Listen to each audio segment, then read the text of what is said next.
I'm Adam Pears. I'm a gay autistic man, newly out as autistic in New York City, and I have created a podcast. It's called the PEAR Naked Truth. I'm Adam Pears, and this is my truth. And I'll just pause there and let that sit on you while I take a moment and just regroup for a second.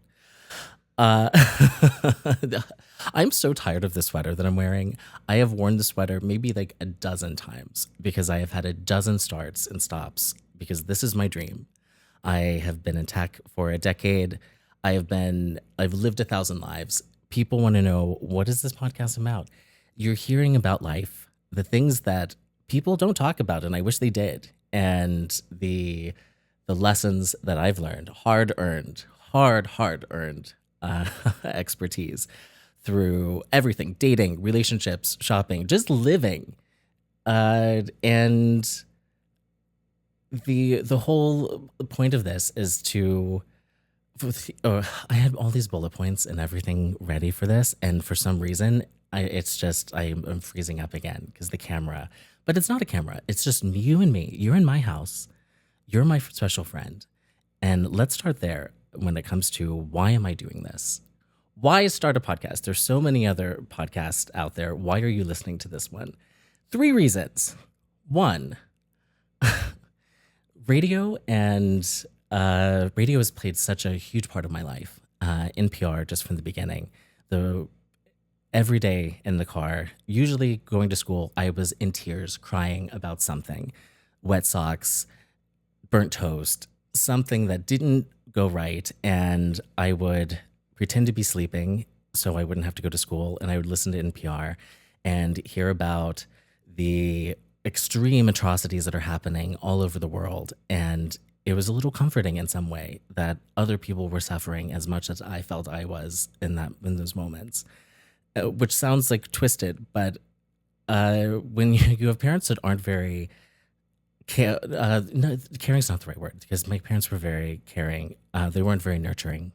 My uncle recently said, and it was so validating to hear this from somebody else, but they ran their house like a business instead of a family, which has helped me in so many ways professionally, especially being on my own since 17. And my parents died late or early in my life.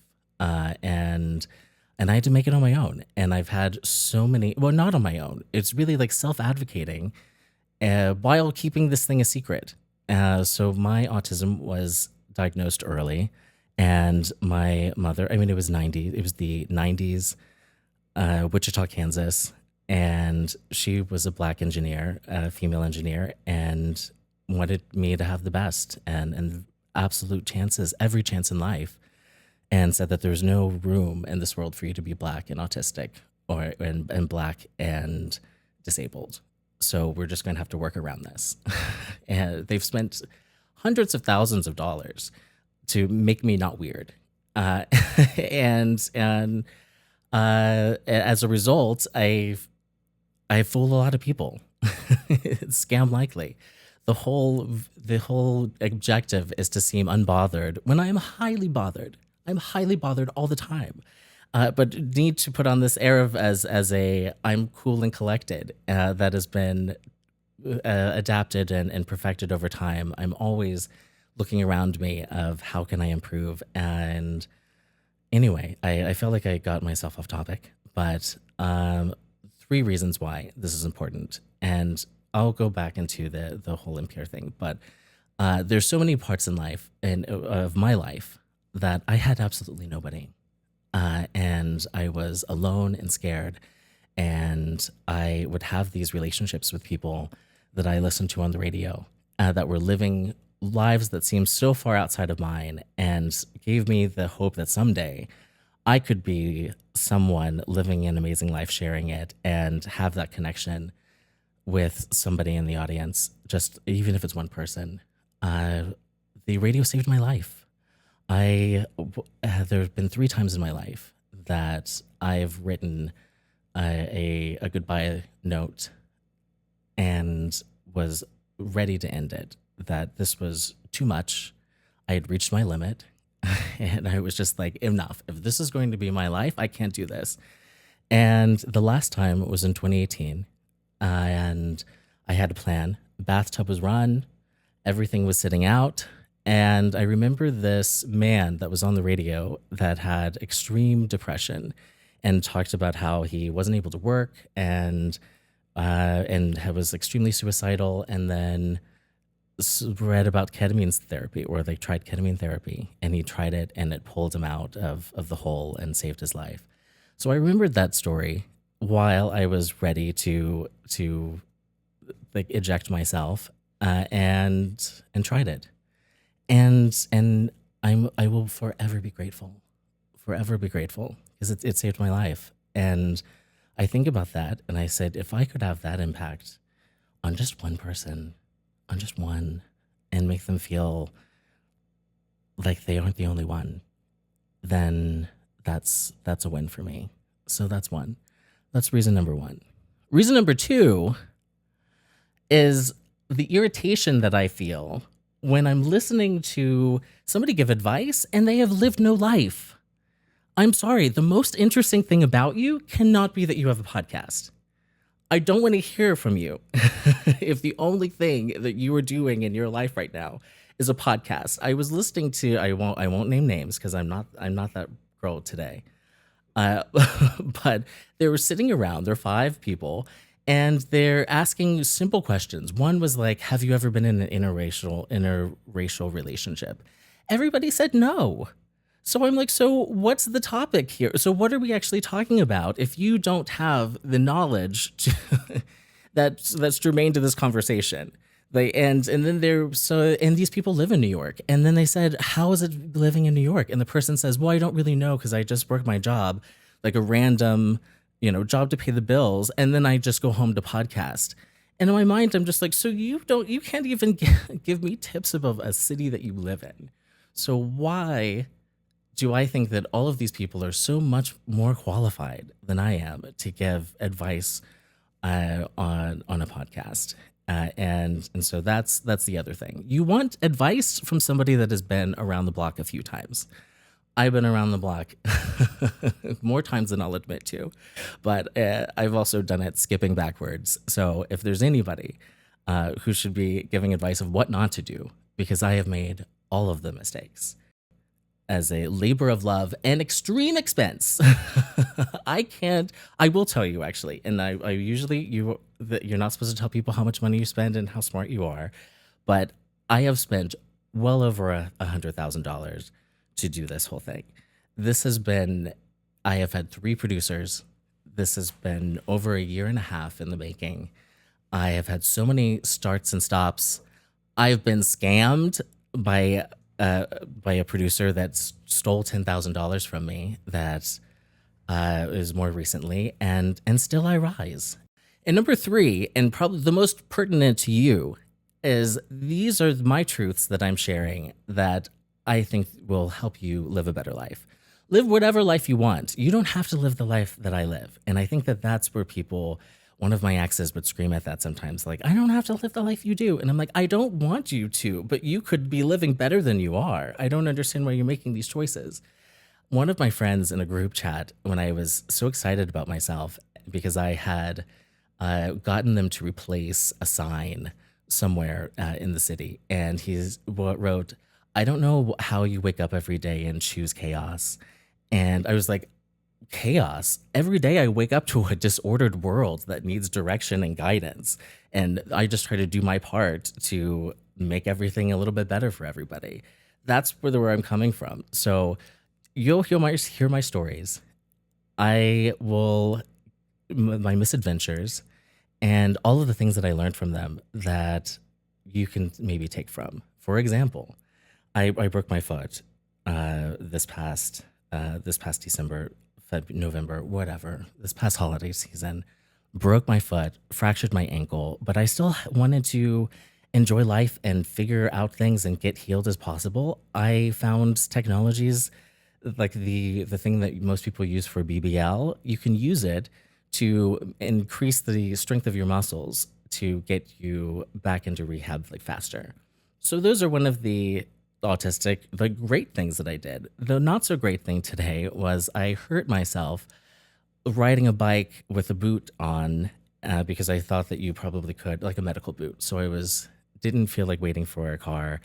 Things were hectic this morning. I woke up in a bush just from all of the drugs. Oh, this is the other thing too. Like when we're talking about like number three, truths that other people are living and don't talk about, like nightmares. Like when you have people that are having nightmares at night, like that's a huge reality. Like it's you were just fighting for your life, and then now you have to go into a meeting and talk about OKRs and Q1. Like that's like people are going through things. And so I feel like that should be something that people talk about more openly. Mental health, medication. I in the last 2 years, 3 years, in the last 3 years since I've oh I won't talk about Google. I won't talk about Google. I can't do that. But in the last 3 years, I've tried maybe 6 different sleep medications. I have now a sleep protocol that works, but it's by the minute. My alarms are set for 6:57 p.m., and so on for all of this regiment of just so I can feel like I can exist and breathe and be myself. But these are things that nobody knows that people deal with silently with these side effects of drugs and your doctor, most of them haven't taken any of the medication that you've tried. They haven't tried any of the supplements that you're going to want to take. They don't stay out all late because they're responsible and have to be a doctor in the morning. But I do all of these things, but also want to look beautiful too. So it's like, so how do you do all of these things at once? And most of people aren't running A/B testing for what's the best lube, what's the best snack free or excuse me, like fat free snack that won't upset your stomach.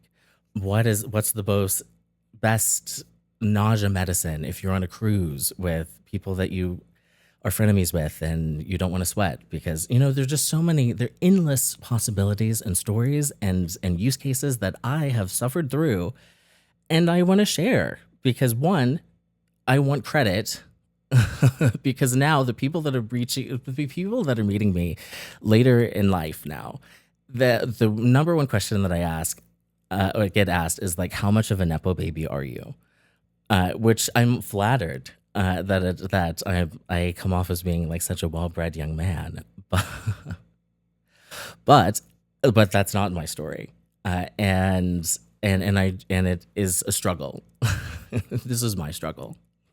So, in conclusion, if you're still with me, this is the other thing too. Like that, I'm sorry. I really had to make this point. If you're here with me right now, you and I have a very special bond, and I can't exaggerate this enough.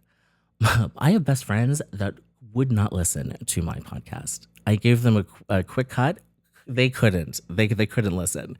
So the fact that you are here right now means so much to me. And I just want you to know how much I honor this and I really respect the opportunity. And I know that you're going to have fun and you're going to learn something and it's going to be great. And so, in conclusion, this is my podcast, PEAR Naked Truth, a Scam Likely production.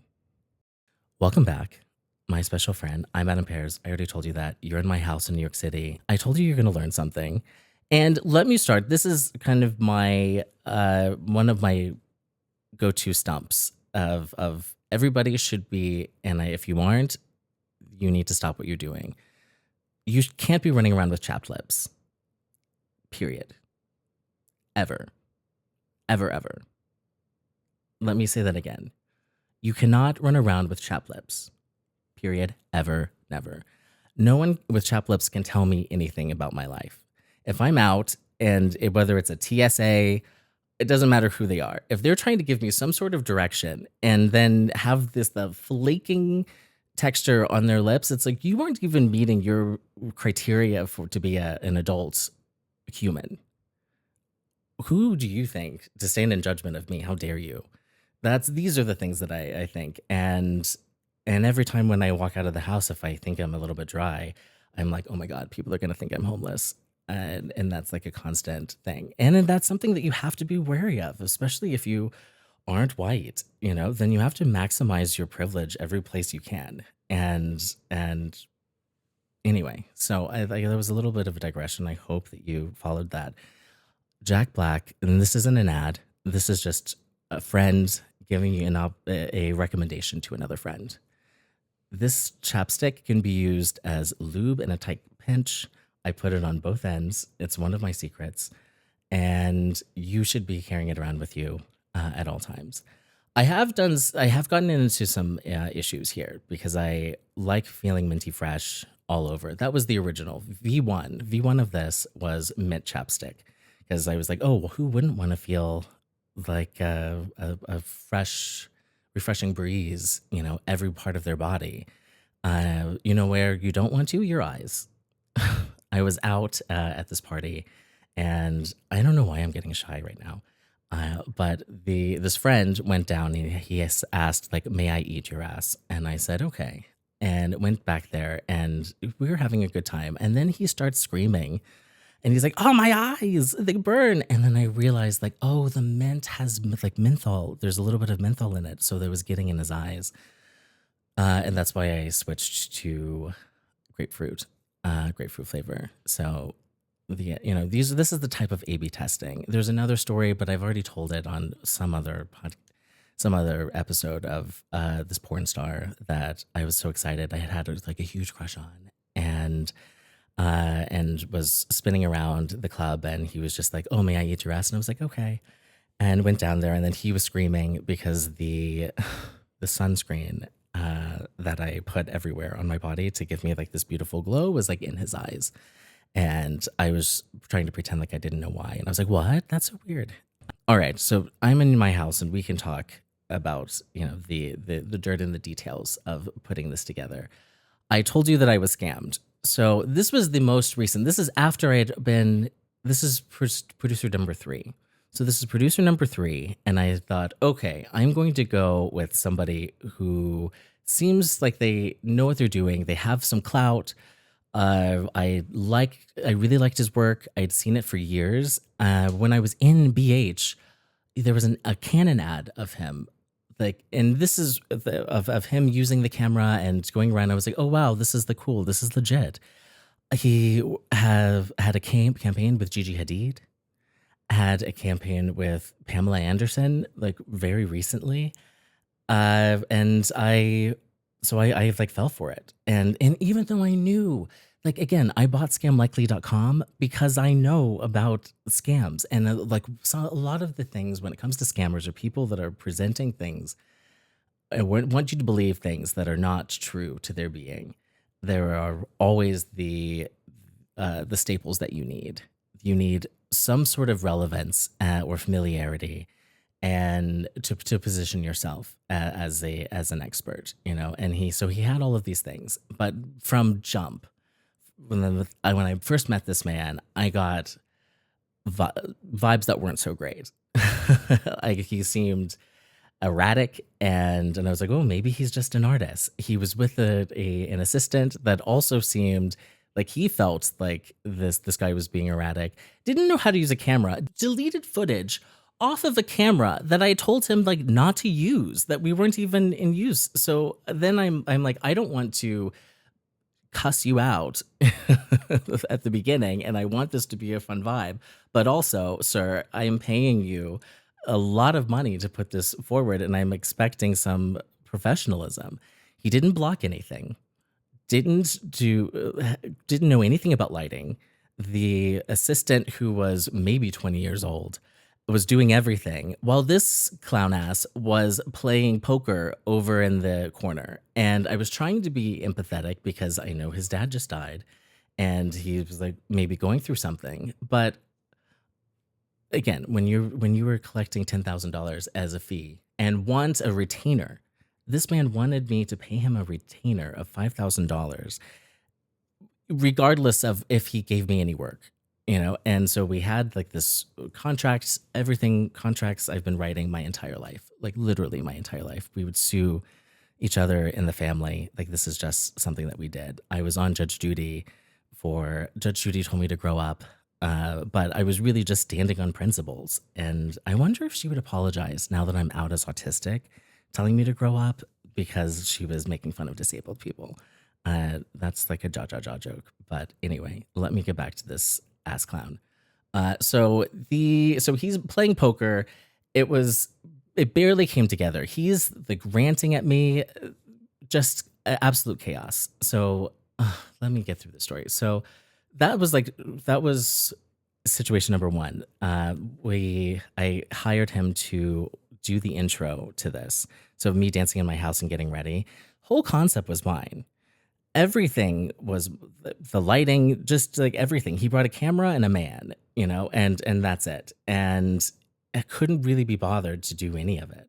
And so that was sign number one that this was not great. But I was like, you know what? He said that he does this and he believes in me and he can get all of these amazing people. And again, this man had worked with Gigi Hadid. So I was like, okay, if it's good enough for Gigi, I guess she suffered through this and I'll suffer for the art. So put this together. So then hire him, give him more money to produce these episodes. He is scared of men. So he's one of these gay guys that is very apprehensive around males generally. So then this was awkward because a lot of the people that I wanted on my show were not the ones that he would naturally gravitate towards. So it was like some back and forth between that there.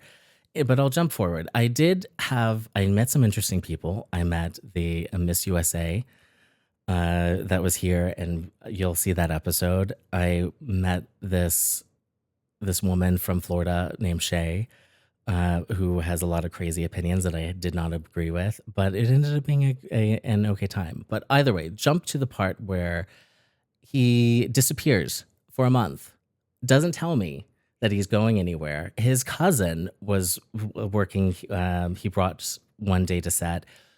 I'm sorry, I'm like jumping all over. I hope you can follow this. He showed up late, showed up nothing. This man didn't even bring a chapstick with him to a set 5 minutes before the guest was supposed to show up. After he knew, and I'd asked him to show up an hour early, and then he kept saying that he was 10 minutes away for an hour and a half. It's like this type of unprofessional. Then ranting and screaming at me, saying that he was going to leave and I was being so mean. And the text messages are insane. I can maybe post some of those receipts. When fast forward to 7 months and I've received nothing. He's received $10,000. To this day, I have received no work from him. And it wasn't until I had to put on my other voice and say, I have sued people for less. Let me remind you, I sued someone for spilling on a new pair of jeans. I will take you to small claims court without even blinking. And that is searchable on public record. So you will be known for breaching contract and not fulfilling your obligations as a professional. I don't want to do that to you, but you have blocked me and are screaming at me and say that you're not going to finish the project. So then his job is also to like bring guests, but then the guests that he's bringing either like didn't know that they thought it was his podcast and didn't know it was somebody else's. And like, this is like part of you. It wouldn't let them or wouldn't get them to sign any sort of release because he was too scared to ask and would put that on me. Then like didn't do this. Then his friend shows up 3 hours late and demands dinner. I had light eats and light refreshments. There were dips, like great chips, and I was going to serve a little alcohol. She wanted dinner. I ordered this woman And she came in 3 people deep. Came in 3 people deep to my home. 9:30, showed up 9:30 for a 6 o'clock shoot. Then ate dinner. Then we had to eat. So we're starting time is now like 10:30, and and this is his. This is supposed to be him, managing this. I was just listening to the audio. I can hear him talking and cackling in the back of the audio that can't be cleaned up. I was like, "What are you doing? This is definitely not how you treated Gigi, or you photoshopped yourself into those. I don't know. You photoshopped yourself into those videos. That's some AI magic, because there's no way that that person that I saw and the one that is in front of me are the same people." And then blew up. The guest was crazy. We had some funny moments, but the whole thing was like a mess, and then like wouldn't give the work. So it wasn't until after I should have done this research before, and I knew, and I was like kicking myself because I'm like, Adam, you should have done this. So I started googling his name, blank plus liar, blank plus scam, blank plus something, and then this article popped up on The Cut. It was this man with Anna Sorkin, the Anna Delvey, the fake heiress, with some like mishigas of the two of them in the park, some bunnies not being returned, and then Kelly Cutrone. And then Kelly Cutrone called this man, quote, pathetic and a liar. So this man has been called in print pathetic and a liar, and that is true to the experience that I had with him as well. I then talked to some other producer or directors around the city, and the word that kept coming up was, "I'm just very confused when I see him and about his work." And I was just like, "Oh, interesting," because I'm very confused as well. I think everyone's confused here, and I won't, because those I can't speak to, and I don't want to slander anybody. I don't want to slander anybody, but I'm speaking to my experience. These are the facts. This man charged me $10,000, has said he wouldn't finish the project, and I've received nothing. This man was called a liar and pathetic in print by Kelly Codrone, excuse me, and then he was palling around with Anna Delvey. So these things that I wish that I did a little more research on before, but I was hopeful. And a lot of times when it comes to scams, and it's hard because it could be a scam, or it could be the delusion that you need to chase your dream. That a lot of things, especially working with creatives out of corporate America, is that things are just a little messier and not as buttoned up as I'm used to. And so I have to accept kind of this, that things are going to be a little more rough and tumble, kind of like when you hook up with anyway, I don't want to, that's a different topic for that's a different topic for another day. Certain demographics you just have to allow, kind of like the autism. You just know it's going to be a little atypical, and that's okay. But this was not. It's in this, at the spirit, the spirit was bad. Anyway, fast forward, and I've now like spent $1,000, did all of this time, all of this episode, all of these episodes, and had nothing to show for it. And being able to like dust myself off and say like, all right, I'm not going to give up. I'm still going to do this, was hard, but here I am. And so I've cut down on 2 cameras and really trying to get this down to the bare bones, because I'm out of money. There is no backup plan for this. I don't want to go back to corporate America out of necessity. This is my dream. I am putting everything into this. And so the best way to support the show is to shop my essentials, the PEAR necessities, on my website, scamlikely.com. I bought it, and this chapstick will be on there. So you can see how I taste from both ends. All right. I think that's enough. That's enough for today. I've put a lot on you. You have a lot to think about, but I can't wait for you to come back. Thank you so much. Again, this is Adam Pears. You're my special friend. Thank you so much for this. It means the world to me. I will talk to you soon. Come back. Thanks.